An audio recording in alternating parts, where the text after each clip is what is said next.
esiste una filiera che non esiste solo nel Polesine, ma in tutto il Veneto, e tra di loro le aziende non si conoscono. Questo è lo sforzo che state facendo di farle conoscere. Assolutamente sì, e diciamo questo, che al limite quando si conoscono si vedono solo nella loro fase di competizione. Ecco, invece bisogna cominciare a pensare che può esserci anche una fase di cooperazione tra di loro, e quello che oggi è un tuo, diciamo, avversario in economia, domani potrebbe essere il tuo primo alleato. Ecco, questo è, diciamo, l'obiettivo di queste iniziative. Da un lato, come diceva giustamente lei, mappare e far conoscere reciprocamente la realtà. Anche da questo punto di vista il settore, diciamo, il distretto delle giostre ha delle similitudini col settore aerospaziale. In che senso? Nel senso che se io vado a vedere la codifica nelle camere di commercio, non sempre individuo il settore delle giostre, e mi spiego ancora meglio. Io sono un'impresa illuminotecnica, sono un'impresa, una software house, non è scritto che lo faccio solo per le giostre, ma lo faccio anche per le giostre. Ecco, questo è un altro obiettivo, far emergere un mondo che è molto più ampio di quello che appare a prima vista, di imprese di altissima tecnologia che lavorano nel settore delle giostre, e trovare le forme e i modi affinché alcune azioni, può essere il marketing piuttosto che la ricerca, anziché farle in maniera singola, lo facciamo in squadra, e questo ovviamente ci fa risparmiare molto denaro. Quello che convince un imprenditore a lavorare insieme è fargli capire che in questo modo aumenta il fatturato e riduce i costi.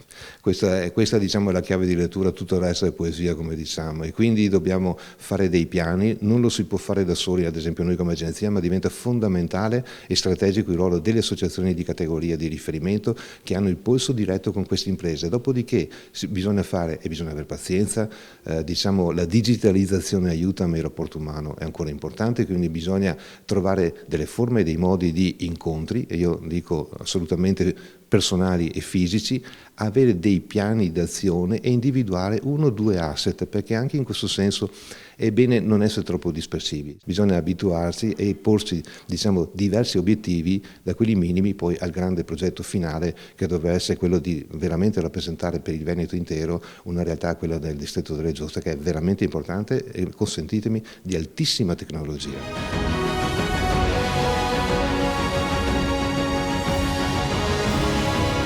Solo nell'Alto Polesine diamo lavoro a circa 1500 persone. Nel distretto, oltre a chi costruisce giostre, ci sono chi fa le luci, chi fa le decorazioni, chi fa le carpenterie, chi fa i fuochi d'artificio, chi fa i caravans. Quindi non è che facendo una ricerca sui codici Ateco lei possa trovare i veri numeri.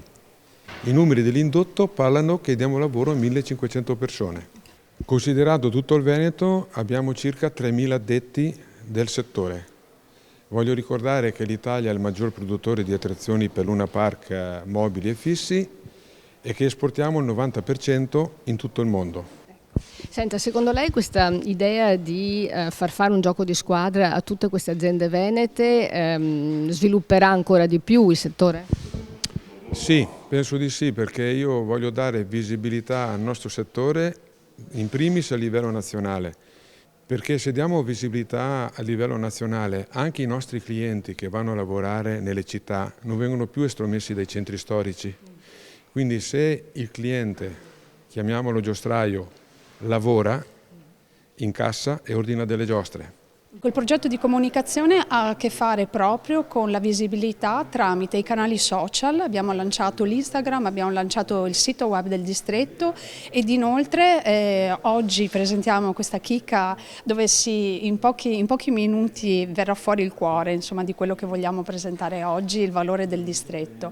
Ed inoltre vogliamo continuare con questo progetto di comunicazione anche nei prossimi anni, potenziando l'aspetto social. Abbiamo anche prodotto il logo del distretto, quindi ci sarà un marchio identificativo nelle comunicazioni che accomunano il distretto, e potremo utilizzarlo anche quello a eventi internazionali.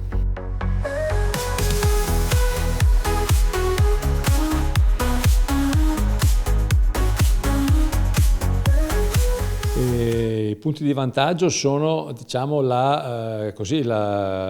l'originalità del prodotto. L'originalità è tutta la tradizione di costruzione e progettazione che viene dagli anni 60, per cui non è una cosa nata oggi, che però nella logica, nella tradizione di rinnovamento continuo del Veneto, noi sappiamo cos'è il Veneto, cos'è stato, cos'è adesso, è totalmente diverso dagli anni 60, per cui i veneti hanno questa capacità di rinnovarsi e di cercare sempre nuovi prodotti, nuovi mercati, nuovi sbocchi, e tutta questa energia va a compensare anche i lati negativi che possono esserci in questo momento.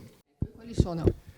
Beh, i lati negativi, ad esempio, del Veneto sono un leggero declino demografico, a cui è collegato più o meno direttamente il discorso della mancanza di personale. Non è solo quel motivo, però c'è anche quello.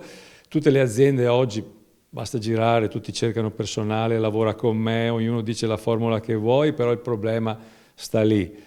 E poi altre difficoltà, l'accesso al credito, molto difficile. Il credito negli ultimi anni è andato in caduta libera, ossia il credito viene dato come sempre a chi potrebbe farne a meno, e chi invece ne avrebbe bisogno con dei progetti c'è una difficoltà ad averlo. Le banche prosegue la tendenza alla chiusura dei rubinetti.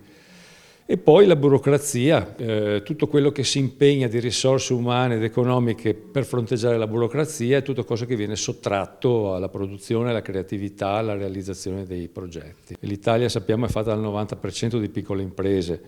Anche il distretto della Giostra è fatto di microimprese e piccole imprese, imprese da 5, 10, 20 dipendenti, per cui la forza è nella microimpresa. La microimpresa, la piccola impresa va sostenuta. Non tutti ancora la pensano così, ma tanti stanno capendo questo concetto.